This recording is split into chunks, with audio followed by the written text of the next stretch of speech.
Je suis né avec des affections dans les yeux. Et puisque c'était...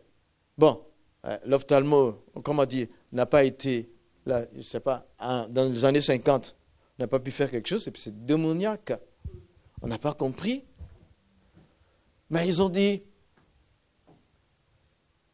on est étonné que tu n'aies pas continué. Parce qu'à un moment, j'étais aveugle, que ça n'a pas continué. Donc c'est eux qui avaient créé le problème.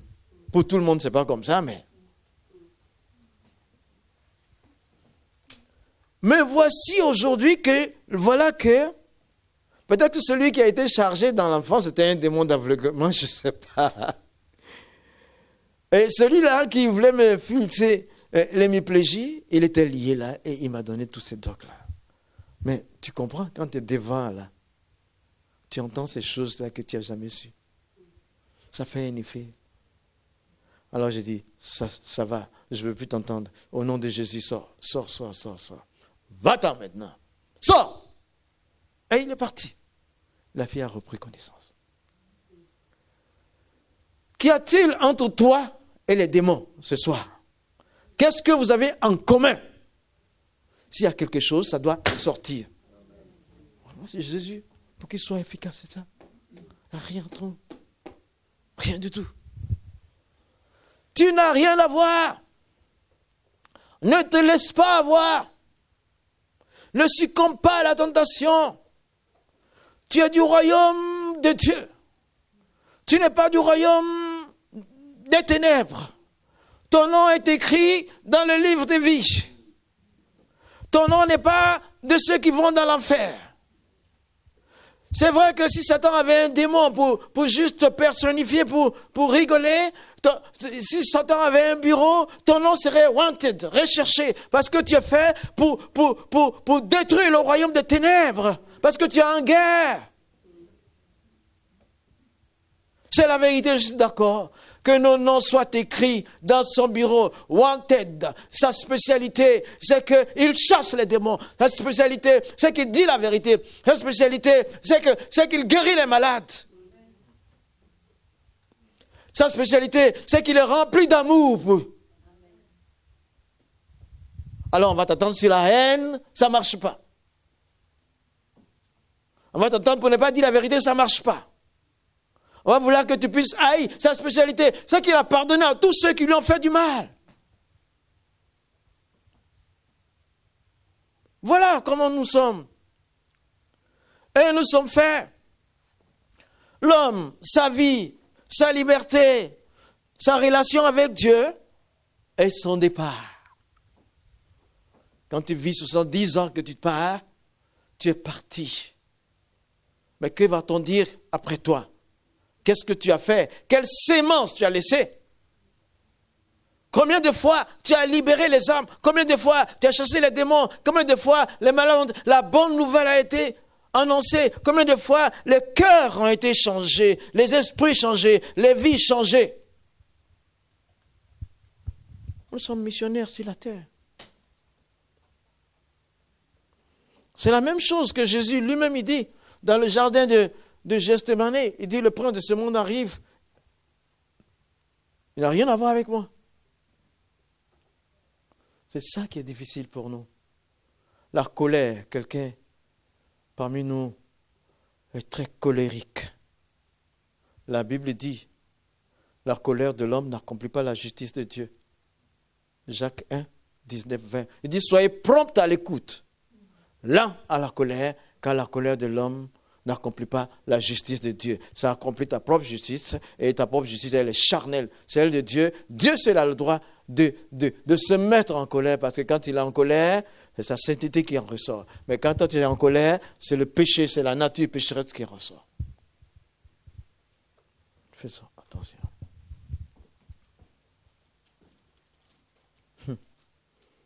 Qu'y a-t-il entre nous et toi? Ça m'a frappé cette parole. Qu'y a-t-il entre nous et toi? Rien du tout. Rien. Tu vois,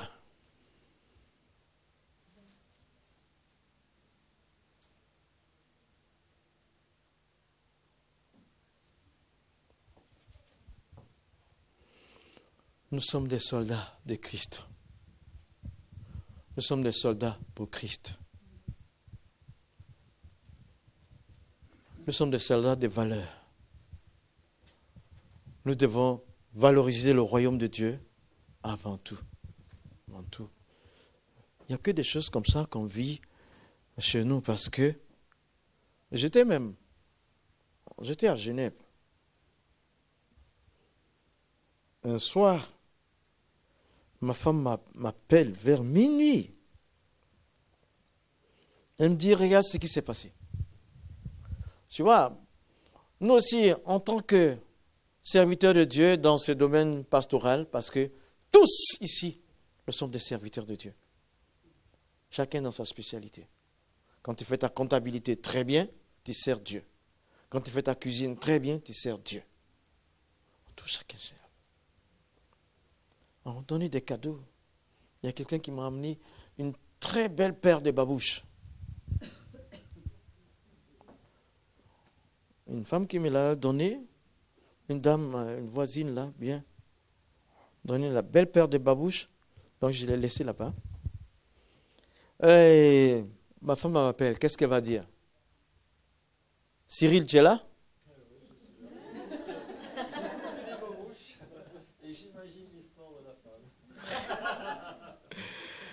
Oui, enfin, tu imagines, c'est bien. Voilà comment ça s'est passé. Comme ça va t'aider dans l'imagination.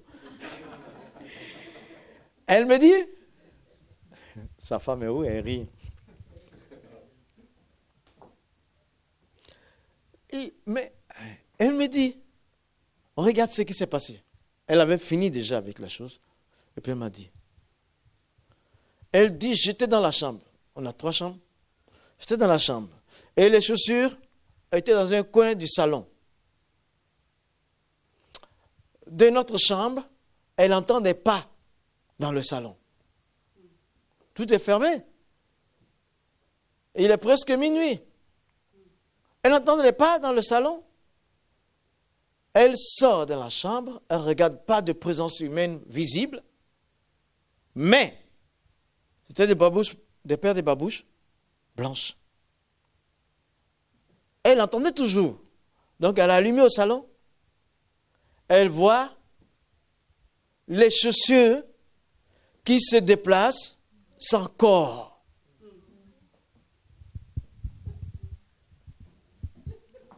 C'est parce que c'est la chambre de guérison que je dis ça.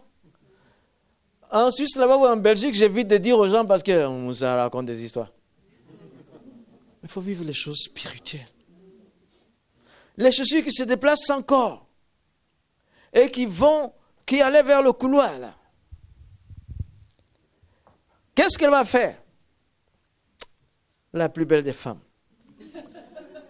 Si tu n'es pas équilibré, si tu n'es pas spirituellement, si tu n'as pas de maturité spirituelle, mais tu deviens fou là. C'est un choc que tu vas avoir. Elle dit, toi, esprit démoniaque. Elle a même dit esprit d'islam. Au nom de Jésus, je te stoppe dans ta course maléfique. Je te lie. Je te consume par le feu.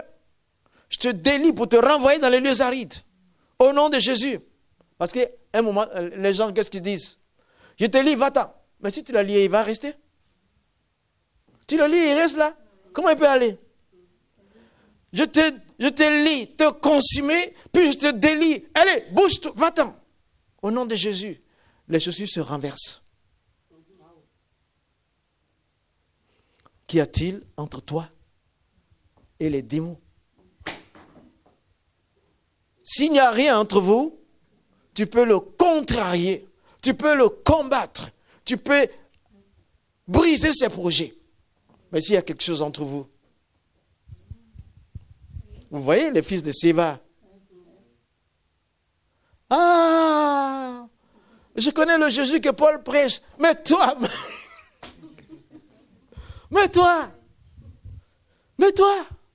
wow, allez, griffes. C'est vrai.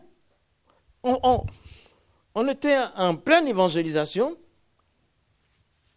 dans l'Ouest. Et puis, il y avait des gens, on a fait une chambre de délivrance. Quand les gens tombent là, on les amène là-bas. Et puis, il y avait un jeune chrétien qui est venu avec moi. On était un groupe. Il y avait un jeune chrétien, pas longtemps. Il est arrivé, il dit, lui, il va aller avec ceux qui chassent les démons là. Il va aller dans la chambre de délivrance là. Il va aller travailler avec ceux-là. J'ai dit, bon, vas-y. Maintenant, quand il voit les autres qui chassaient les démons, allez, au nom de Jésus, partez. Sors, au nom de Jésus. Lui aussi, il vient, quelqu'un qui est à terre, sors. Et le démon s'est dressé. Ah, je suis Lucifer. Et il a fui.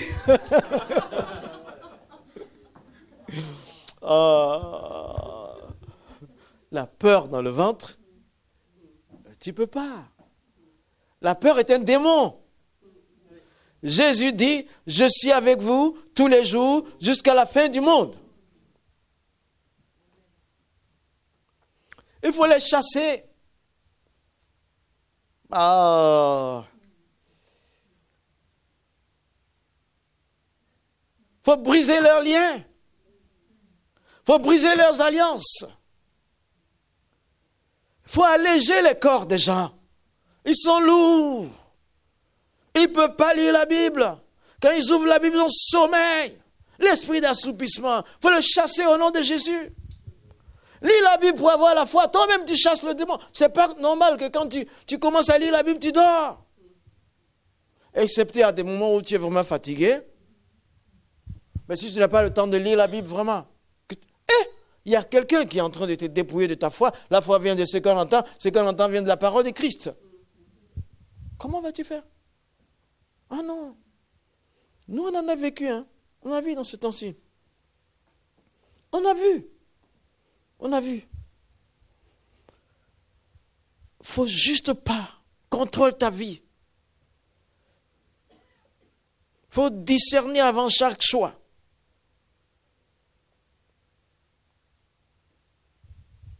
Discerne.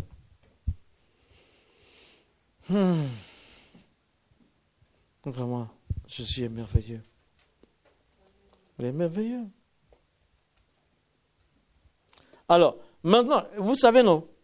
Comment ils font pour avoir quelque chose à voir avec les gens? Comme Jésus, il n'y a personne, ils n'ont rien à voir avec. Pour composer avec les personnes et les anéantir, ils s'insèrent dans différentes couches de la société et créent des problèmes. Les uns se sentent pauvres au point de pouvoir faire des alliances afin d'être riches. Les autres se marient. Ils essaient d'empêcher l'un de rencontrer l'âme sœur. Ils font tout pour que tu ne rencontres pas la personne pour laquelle tu es la côte. Et une fois que tu la rencontres, ils mettent des obstacles. Peut-être les enfants viennent, ils s'en vont. Ils viennent, ils ne restent pas. Ou même ils ne viennent pas. Ou bien ils peuvent venir avec un caractère, tu ne comprends pas. Afin que tu aies des tâches pour trouver un moyen, soit occulte, pour pouvoir vivre mieux. Pas d'enfant, cherche à avoir un enfant n'importe comment. Tout ça. Ou bien, cherchant un poste d'autorité, voulant se faire élire quelque part, ça ne va pas? C'est ici à Toulouse. Il y avait un jeune de chez nous qui est venu s'installer à Toulouse comme notaire. C'est donc on a su qu'il est arrivé dans la ville. Ils l'ont invité à un banquet. On l'a pris dans un avion. On lui a fait le tour du pays, de la ville. Et on lui a dit, même si tu veux être président dans ton pays, dis-nous. Mais, il faut que tu rentres au milieu de nous pour être notaire ici. Si tu rentres au milieu de nous, tu peux même, si tu veux être président dans ton pays, tu pourras. Les francs-maçons. Les francs-maçons. Tu vois, c'est au besoin des gens. Je veux être un leader politique. Je veux socialement percer. Alors, ils font tout pour avoir quelque chose à voir avec toi. Est-ce qu'on se comprend? Et puis, ils cooptent depuis le lycée, depuis le collège, souvent. J'ai dit des choses pratiques. Mon fils, il est ici, en France. Il a fini ses études en finance. Il est venu faire le bac ici parce que Mermoz, l'école française qui était là-bas, avait été brûlée au début de la guerre. Donc l'enfant était en terminale. On ne peut pas le retarder, mais l'école est brûlée. Il n'y a même pas d'école. La guerre commençait. Et je ne sais pas par quel miracle, il a eu une bourse pour venir dans un établissement français ici. Celui-là qui n'est jamais sorti du pays, tu comprends? C'était un peu tôt. L'enfant allait partir. Pour passer son bac. Je lui dis, je le mettais là dans le salon. Je lui dis, regarde, Jean-Baptiste, regarde. Tu es chrétien. Il a accepté le Seigneur depuis l'âge de 7 ans. Il avait 18 ans à l'époque. Tu es chrétien. Tu es chrétien. Ton père est pasteur. Ta maman aussi. Une servante de Dieu. Toi, tu es un évangéliste. Tu viens en France, là. Tu viens en mission. Tu ne viens pas chercher des diplômes seulement, parce que c'est normal que tu aies des diplômes, tu es un enfant de Dieu, mais tu es en mission. Il faut lire ta Bible, il faut prier. Il faut lire ta Bible, il faut prier, il faut étudier. Lis ta Bible, prie, étudie. C'est les 3 choses. J'ai fait comme on m'a fait au départ. On m'avait dit, mon père m'avait dit, ça marche souvent. Hein? J'avais 3 ans. Il me disait, Moussa, tu es musulman, ton Dieu c'est Allah, Mohammed c'est ton prophète. À 5 ans, il m'a dit, tu seras imam. Tu seras imam, tu seras imam, tu seras imam. C'est devenu.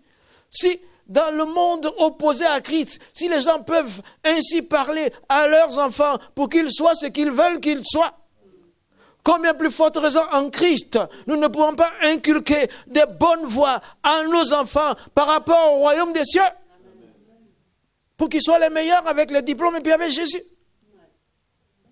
Et l'enfant, c'est ce que... des fois, il avait les larmes aux yeux. Je me voyais quand mon père me parlait. Quand il est venu, en terminale là, bon voilà, quelqu'un qui sort de... Elle a une voisine, une jeune Française, qui dit, écoute Jean-Baptiste, ici c'est une des meilleures écoles. Tu vas flasher. Et il a fait SMS à sa maman. Il dit, entre les garçons et les mamans, c'est la totale. Ça va bien, ça marche. Ma mère et moi, on était comme ça. Elle lui a dit, toute l'année là, pour le bac, elle lui a envoyé 40 SMS. Vas-y, vas-y, courage, courage, courage, étudie, prie, courage, étudie, prie, courage, étudie, prie, tu peux, tu pourras, tu es le meilleur. 40. En 3 semaines, le petit était premier dans toutes les matières. C'est comme ça qu'en France, ici, il a eu le bac avec mention. Et c'est un évangéliste. Et il vient d'arriver chez moi, il vient de faire une croisade là. Tel père, tel fils. Ce sont les démons qui ont chaud. Oui, c'est ça. Vous voulez qu'on fasse quoi? S'il y a des gens qui sont les meilleurs sur la terre, c'est nous. Tu n'es pas sûr? Si tu n'es pas sûr, dis-moi pourquoi tu n'es pas le meilleur. Raconte-moi les raisons. Non, je n'ai pas d'argent maintenant. Mon compte est au rouge. Ça veut dire quoi? Ce n'est pas une raison.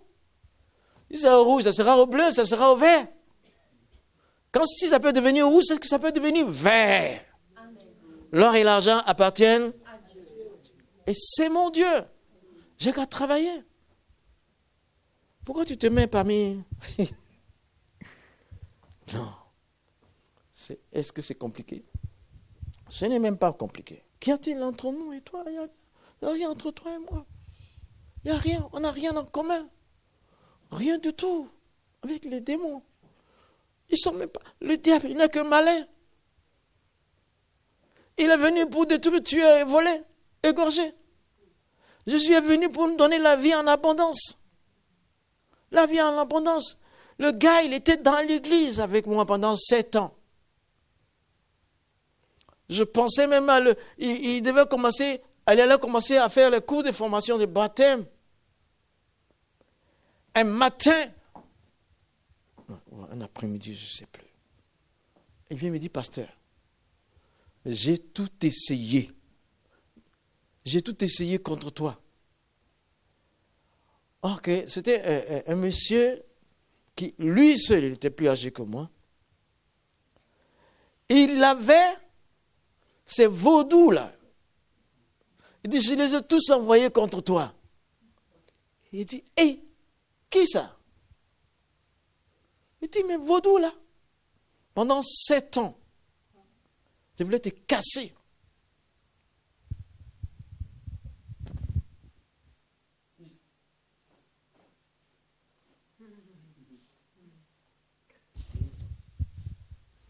Je n'ai même pas senti un mouvement de vaudou. Rien du tout. Je dis non, je n'ai pas senti.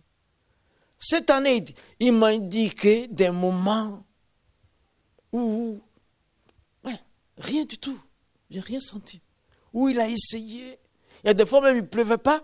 Et on allait à l'évangélisation à Yopougon. On est allé, on a fait tout, on jouait. Il y avait un beau temps. À un moment, il commence à pleuvoir. Il y a le vent qui vient.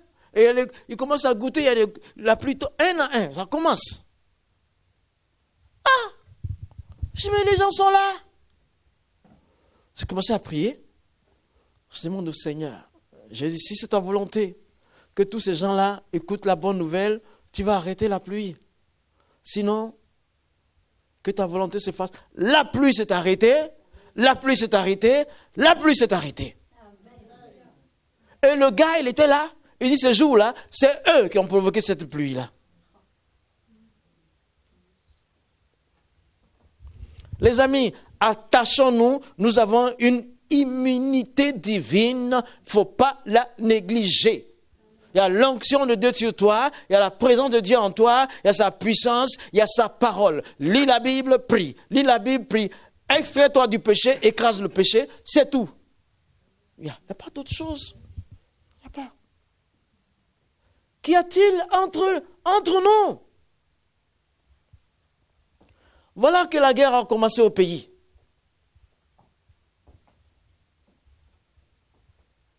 À cette époque-là, on brûlait les gens, on te soupçonne. Un petit groupe, on te soupçonne d'être de l'autre groupe. On n'essaie même pas de voir. On s'en va te prendre, on te met des pneus autour et puis on allume le feu. On a vu des gens calcinés comme ça. Et même souvent par erreur. Attends, ça commence à faire chaud. Je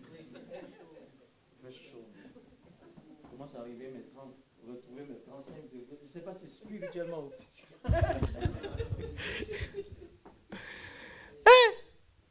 Et c'est en cela que on attaquait les églises. Tu vois, les gens avaient une grande confusion. On pensait que ceux qui sont chrétiens sont pour le chef d'État qui a été enlevé, et ceux qui sont musulmans sont pour celui qui est arrivé. Il y a beaucoup qui avaient cette pensée-là. Et donc, nous, on était pourchassés. Et moi encore, étant un homme du Nord, avec un arrière-plan musulman, ils ont considéré que j'ai doublement trahi. Alors, il y a mon ami, un pasteur baptiste, un baptisme vraiment charismatique, un homme de foi. Il m'a téléphoné, il dit, pasteur Moussa, il faut qu'on quitte le pays. Tu sais, les gens sont arrivés chez moi, ils ont molesté le gardien, ils ont pris ma sono, ils ont tout cassé, ils me cherchaient. Mais je n'étais pas là, heureusement, à l'église. Ça va chauffer. Il faut qu'on quitte le pays, allons au Ghana. Il dit, l'église a mis à ma disposition une voiture. Si tu veux, je te prends avec ma femme, avec ta femme, et puis on part. Je lui ai dit, pasteur, je n'ai pas la conviction qu'il faut quitter le pays. Il dit, pourquoi? Je dis, mais il y a l'église, et puis il y a les enfants, il y a l'école et tout. Il a raccroché. Il a téléphoné. Ma femme, il a pris le numéro de ma femme. Elle était au salon. Moi, j'étais dans la chambre quand il m'avait appelé. On n'avait pas eu le temps de se croiser d'abord. Il a appelé chez elle. Et puis, il a dit la même chose. Et qu'est-ce qu'elle a dit? Elle dit non, pasteur. Je n'ai pas la conviction qu'on doit partir. Je dis pourquoi? Non, il y a les enfants. Il y a l'école des enfants. Il y a l'église.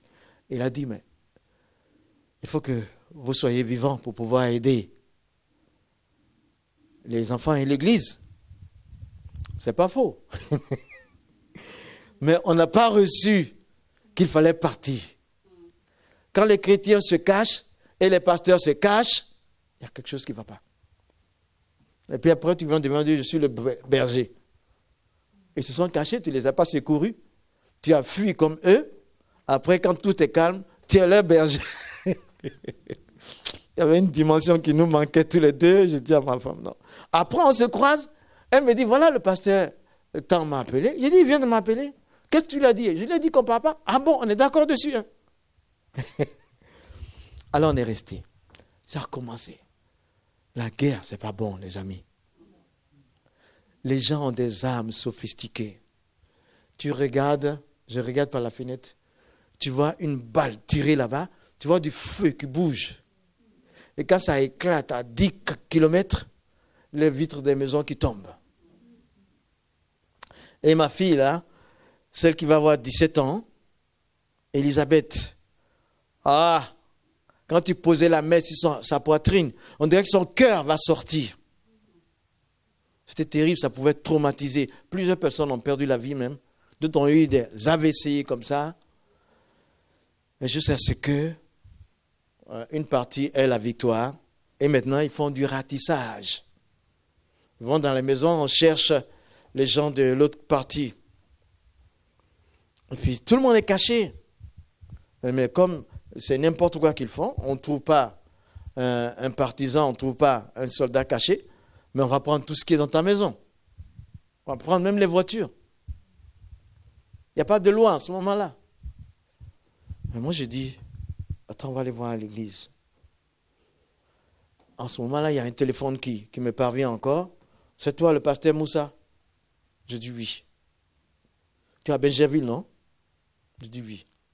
On va t'avoir. Et puis il raccroche. 2 fois comme ça, il y a un enfant, un de mes fils qui était avec moi, il dit, papa, pourquoi quand on demande ton nom, tu dis qui tu es? Pouvais-je dire qui je ne suis pas? Je dis, mais je vais faire quoi? Je suis obligé de dire qui je suis. Parce que je suis celui qu'ils sont en train de chercher aussi. Pour rien d'ailleurs. Et puis je dis, bon, je dis à ma femme, il faut que j'aille voir à l'église. Là, il y en avait embargo de tout, il y avait des barrages et tout. Et puis je sors, je porte une casquette jusqu'ici. C'est pour le soleil, mais c'est aussi pour me masquer un peu. Je marche. Je vais arriver à pied de ma maison à l'église. C'est 10 minutes de marche à pied. Je vais arriver par le chemin qui conduit à l'église. Il y a un barrage là. Il y a 50 soldats qui sont là. Ils m'ont vu venir. Ils fouillaient tous ceux qui passaient pour entrer dans le quartier là. Ils m'ont vu venir. Je ne peux pas faire demi-tour, c'est suspect. Ils vont tirer. Donc, c'est obligé de marcher naturellement vers. Mais arrivé au barrage, ils s'étaient occupés à fouiller l'un et l'autre. On te fouille carrément pour voir ce que tu as. Et je suis passé. Personne n'a parlé. Apparemment, ils ne m'ont pas vu. Je suis passé. Je suis allé ouvrir mon bureau. Mais quand je suis rentré dans le bureau, les carreaux, moi j'étais en tennis, mais j'entends des pas lourds derrière moi. C'était des Rangers. Et le gars derrière moi est un des soldats avec sa Kalachnikov pointée sur moi, dans mon dos. Là, je vous fais une confidence. Je croyais que c'était fini. Parce que c'est des gens, quand tu vois leur treillis, là, il y a du sang séché dessus.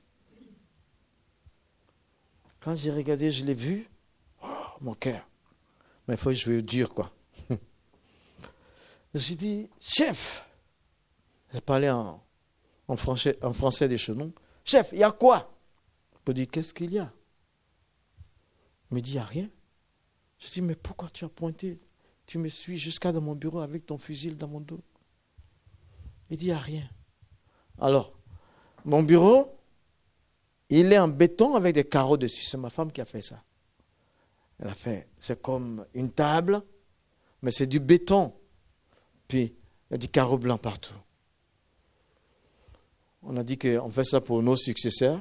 Quand ils vont venir après, ils vont savoir que ceux qui sont passés, ils ont essayé de tenir quand même. Donc, je dis, bon, s'il n'y a rien, assis-toi là. Et puis moi, je passe derrière le bureau. Comme c'est du béton, au cas où une balle s'en va. Mais en réalité, je n'étais pas en sécurité. Parce que ce n'est pas tout ce qu'on fait l'école militaire. Ils ont ramassé des gens comme ça qui ne savent pas tenir les fusils. Je suis passé, je dis, mais si tu dis, qu'est-ce qui se passe? Tu m'as suivi jusqu'ici, à quoi? Il dit, il n'y a rien, mais pourquoi tu m'as suivi jusque-là? Il dit, les autres ne t'ont pas vu. Mais moi, je t'ai vu. Et je t'ai suivi. Parce que quand tu marches, c'est comme quelqu'un qui vit une liberté interne. Shame on me. Moi, j'avais peur. Mais lui voyait la liberté en moi. Il dit, je marche. Attends, je vais voir. Quelle est la démarche de quelqu'un qui se sent libre?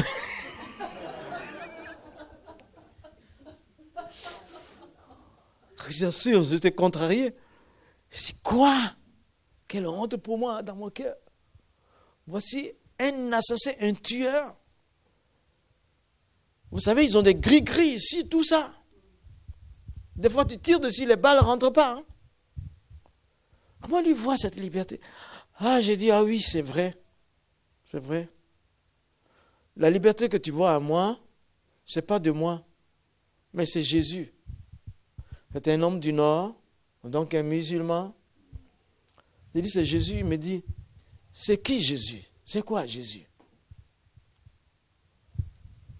Je commence, et il ne parle pas bien le français, dans la langue locale, j'ai commencé à lui parler de Jésus.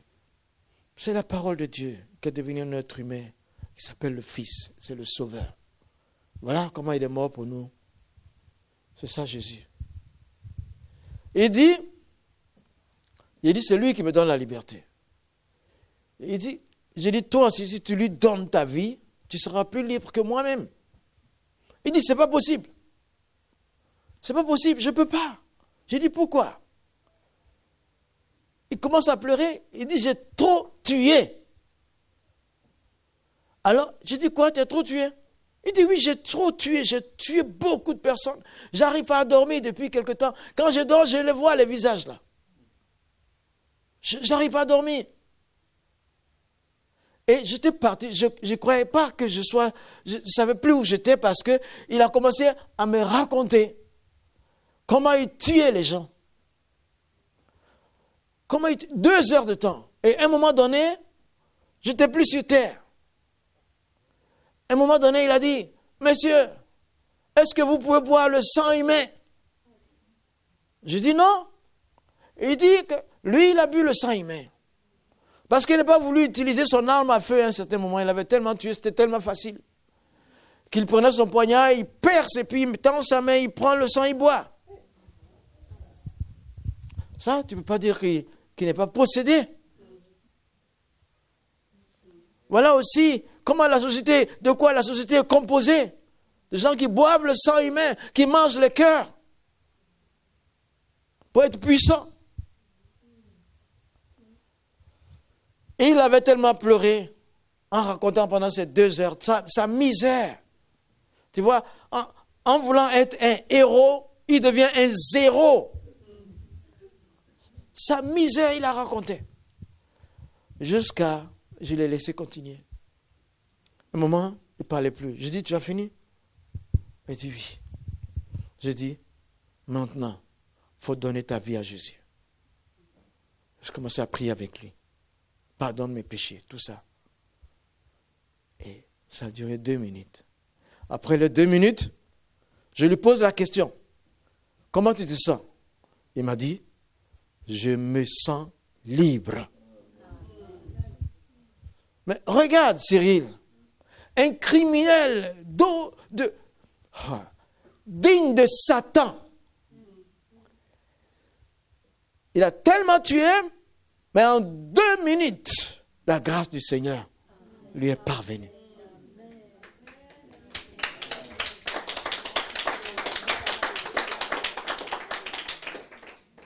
Alors, moi, j'étais assis. Tu vois, il m'a plu, quoi. Il me plaisait. J'avais un billet de CFA dans ma poche. J'ai pensé que c'était 2000 francs CFA.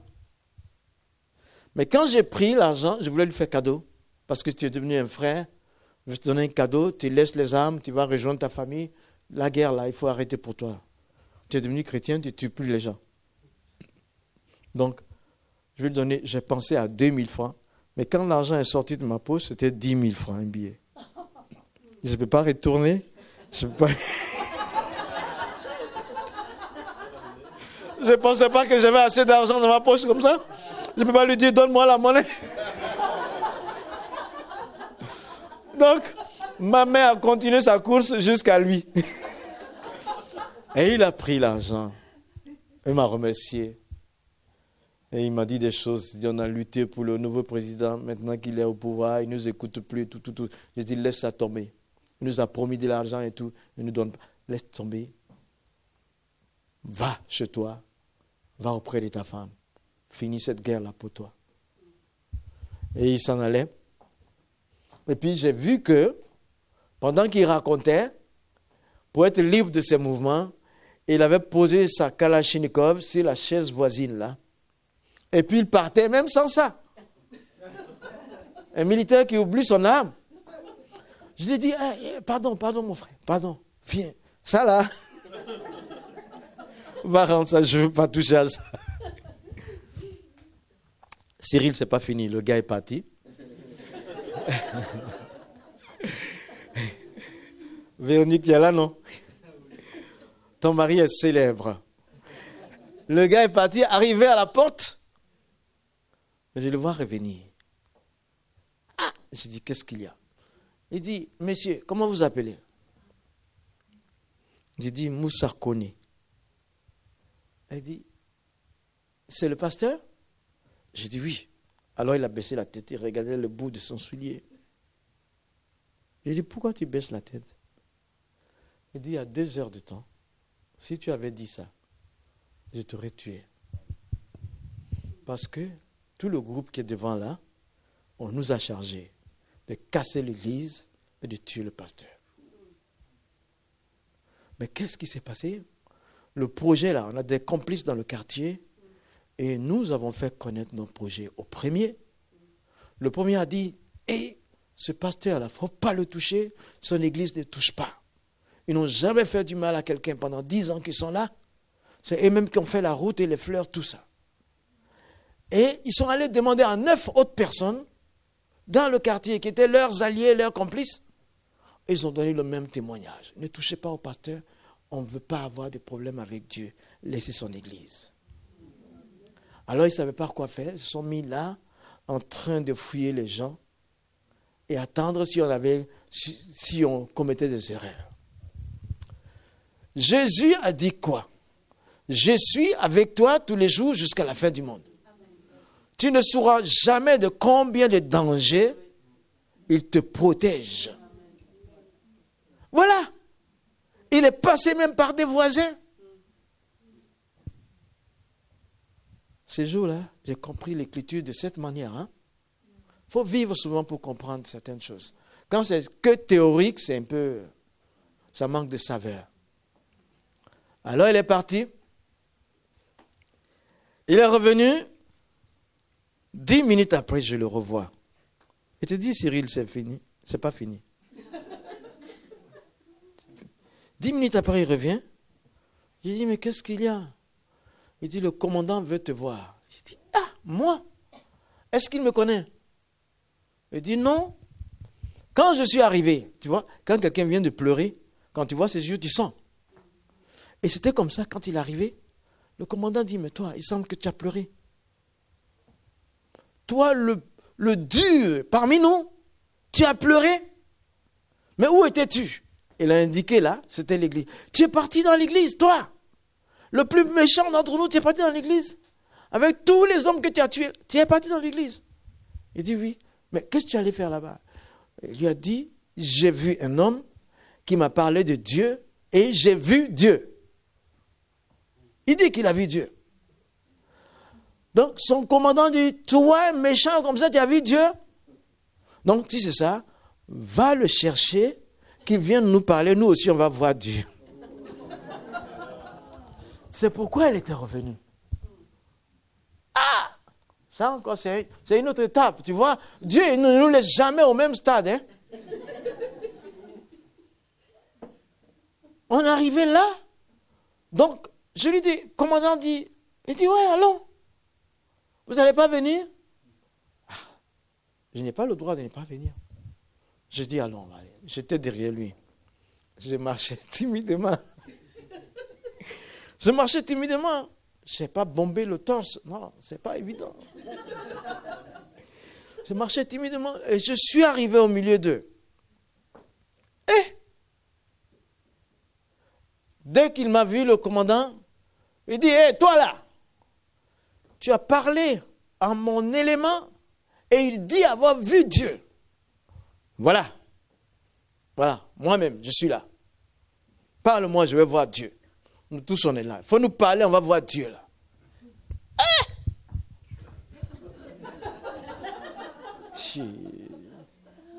C'est pas trop loin là. C'est pas trop loin. C'est juste 7 ans. Il faut nous parler, on va voir Dieu. Mais il faut qu'il voie Dieu. J'ai pas fait. J'ai commencé. C'est-à-dire que Jésus, c'est la parole de Dieu qui est devenu un homme. Et il est mort sur la croix, tout ça, pour le pardon des péchés. J'ai parlé comme ça, tout doucement. Pendant 5 minutes, ils m'ont écouté. Et après, je continuais de parler. Le grand signe, je ne savais pas comment j'étais en train de parler. En fait, je suis passé de l'insécurité à une étape supérieure sans m'en rendre compte. J'étais à l'aise, je parlais. Alors, le signe de ça, il y a un costaud qui était là, le gars du corps du commandant, qui était là avec, tu vois, ils ont une manière de faire la mitrailleuse comme ça en haut. Il allait tout droit sur son ventre. Tombé, bah! Le costaud, il est tombé. Et tout le monde se tourne vers lui. Et j'ai compris, c'était un signe pour moi. J'ai dit non, non, non, laissez-le, écoutez-moi. Maintenant, c'est moi qui donne des ordres.